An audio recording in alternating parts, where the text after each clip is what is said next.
आसंतु शुणिबा एक सुंदर कहानी। केही अजथा नुहंती।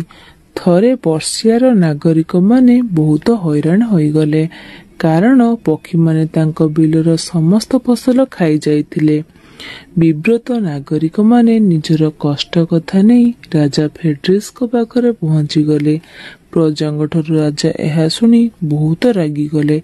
राजा तो सहज और बुझा, से तत्क्षणात राज्यर सब पक्षी मानकु मारिदेबा को घोषणा कले।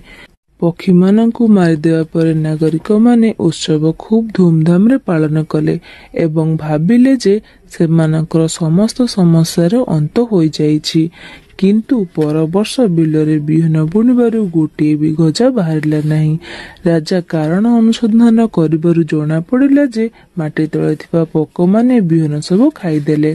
पूर्वरु पक्षी माने एई पोक मानकु खाइ देउथिले, जहा द्वारा बिहन सुरक्षित रहउथिला। किंतु एथरक पक्षी माने नथिबारु फसल हेबा पूर्वरु ही त्राही त्राही डाक पड़ीगला।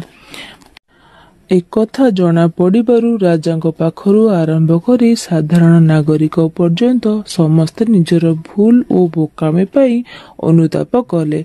सेमाने बुझु पारिले जे ए सृष्टि रे समस्ते परस्पर उपर निर्भरशील। एठारे परमात्मा कौनसी प्राणी को अजथारे सृष्टि करिनांती, समस्ते मिसी सृष्टि चक्र रे सहयोग करंती। एठारे साप अछंती, मूसा भी अछंती, समस्ते समस्तंकर परिपूरक। एमानक मध्यरु कौनसी गोटे को मध्य बाहर कर देबार अर्थ प्रकृतिर व्यवस्थार प्रतिबंधक सृष्टि करिबा, जहार दुष्परिणाम समस्त को भोगिबाको पड़िथाए। शेषरे अन्य राज्यरु खाद्यशस्य एवं पक्षी मानकु अणागला। राज्यर कृषि कार्य ठीक करागला एवं पक्षी मानकु बिना कष्ट देई सेमानक दाउरु किपरि फसल को रक्षा करिबा सेथिपाई चिंता करागला।